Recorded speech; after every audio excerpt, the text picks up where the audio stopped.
마가복음 10장 4절에 이렇게 물어본 거예요. 자, 모세는 이혼 증서를 써주어 버리기를 허락했는데 예수님, 당신은 어떻게 생각하세요? 이거를 이제 물어본 거죠. 그런데 신명기 24장 1절에 보면 사람이 아내를 맞이하여 데려온 후에 그에게 수치되는 일이 있음을 발견하고 그를 기뻐하지 아니하면 이혼 증서를 써서 그의 손에 주고 그를 자기 집에서 내보낼 것이요.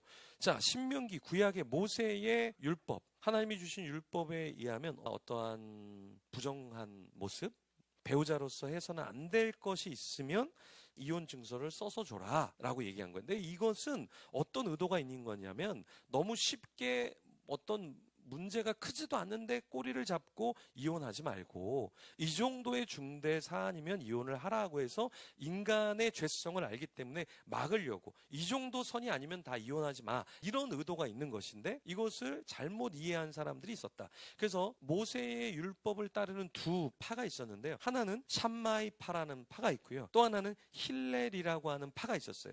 그래서 샴마이 파는 되게 강직한 사람이라 이 신명기에 말한 것처럼 조금 이 정도의 문제가 있으면 이혼을 하도록 하자, 그리고 그 외에는 하지 않도록 하자, 이렇게 나갔다면 힐렐파는 조금만 문제가 생기면 이혼을 할 수 있도록 해놨어요. 그래서 랍비 아키바 같은 경우는 아내가 그의 눈에 기쁘지 않거든 이혼해라. 주님, 저는 눈에 기쁘지 않습니다. 그래서 이혼 증서를 줘요. 어떤 것도 있었냐면 요리를 못해요. 그러면 이혼할 수 있었어요. 그게 뭐냐, 인간은 죄성이 있기 때문에 어떠한 선을 그어주지 않으면 다 어떻게 됩니까? 이것 때문에 이혼하고 저것 때문에 상처받고 계속 문제만 제기할 수 있다. 그래서 모세가 율법을 주어서 야, 이 정도 아니면 그냥 같이 살아, 참아, 이 얘기를 한 거예요.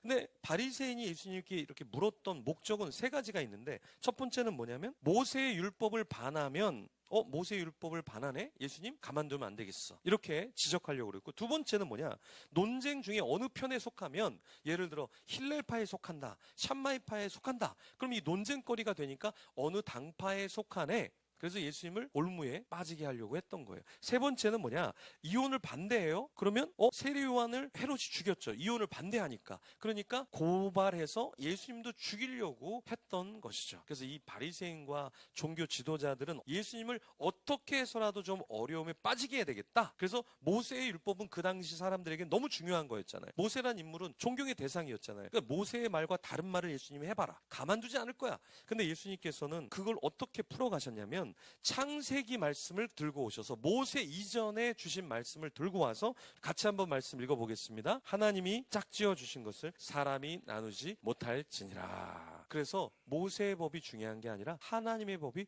훨씬 더 중요해. 그러니까 세상의 법에서는 이렇게 하면 욕해, 이렇게 하면 고소해. 세상 법은 그렇게 말한다면 우리는 그 세상 법을 따라서 사는 자가 아니라 주님의 법을 우리는 기억해야 한다라는 것입니다. 자, 그런데요, 근데 종교 지도자들은 모세를 앞세워서 이혼 괜찮은 거 아니야? 그러니까 자기들이 어떠한 법을 만들어서 그 법을 따르게 만들고 사람들을 거기에 올가매려고 하는 것이 있었다. 근데 주님은 어떻게 하셨냐? 주님은 이혼이 중요한 게 아니라 서로 품는 게 중요해. 그래서 우리가 어떻게 살지에 대해서 에베소 5장 28절과 32절에 이야기를 합니다. 자, 28절 말씀 같이 읽어보겠습니다. 이와 같이 남편들도 자기 아내 사랑하기를 자기 자신과 같이 할지니. 자, 여기 보면은 28절 앞부분에 남편들도라는 말이 나옵니다. 남편들도라는 말이 무슨 말이냐면 그 당시에는 여자들만 이 법을 따라야 됐어요. 그러니까 남존여비 사상이 있어서 남자들은 되게 쉽게 이혼 이렇게 이야기할 수 있는데 여자들은 그렇게 이야기를 못했어요. 그런데 예수님께서는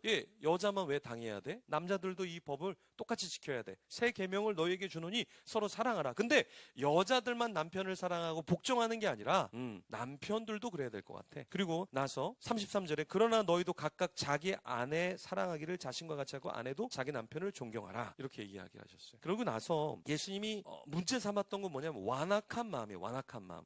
여러분, 완악한 마음이라는 것을 다른 말로 원어적으로 표현하면 마음이 차가운 것을 말해요. 히브리어에서 이 완악함이라는 건 바로에게 나오는데 그 원어를 찾아보니까 이 완악함이란 말이 마음을 무겁게 하다, 마음을 완강하게 하다, 이런 뜻이 있는데요. 완강함의 또 다른 뜻은 무엇이냐면 마음이 차가운 거예요. 마가복음 10장 12절에 보면 아내가 남편을 버리고 다른 데로 시집가면 간음을 행함이니라, 이렇게 얘기했어요. 그래서 남편들도 마음이 차가워지고 간음하고 그렇게 하면은 문제가 되는데, 사실은 여자도 문제가 있다라고 얘기를 하셔요. 네.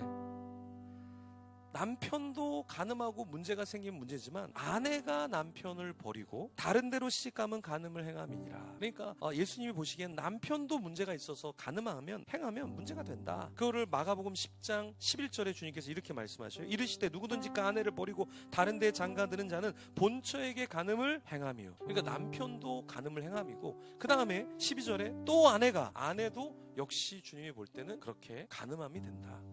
근데 이 시대에는 여자는 이혼하다는 말을 잘 못한다고 얘기했죠. 그런데 이런 법을 또 넘어서서 이혼을 하려고 했던 사람들이 있었어요. 그 중에 대표적인 사람이 헤로디아라는 여인이에요. 이 헤로디아 여인은 이혼을 못하는데 교묘하게 이혼을 그 전 남편과 하고 자기가 결혼하고 싶은 헤롯, 그 당시의 권력자랑 결혼을 합니다. 이것을 지적한 사람이 세례 요한이었죠. 그리고 죽임을 당하게 되죠. 그래서 저렇게 세례 요한이 죽었던 거예요. 근데 이 여인은 엄청나게 무서운 여인이었죠. 네, 이것이 무엇을 말해주고 있냐면, 사실은 우리가 이 헤로디아 여인과 별반 다르지 않다. 우리가 이 종교인들과 별반 다르지 않다라는 거예요. 무슨 말이냐? 우리도 완악한 마음이 우리 속에 있다라는 거예요. 여러분, 우리가 왜 이혼을 할까요? 그냥 단순한 배우자만의 이혼뿐만 아니라 우리가 관계에 있어서 왜 배척을 할까요? 우리 안에 차가운 마음이 너무 많기 때문에 그래.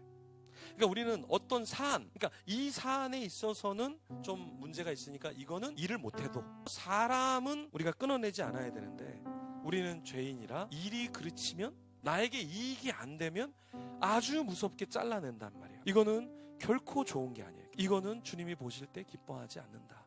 나에게 도움을 줄 게 없으니까 헤어진다. 이것은 주님이 보실 때 차가운 마음을 가진 것이다. 여러분, 이 마음을 우리가 가져서는 안 됩니다.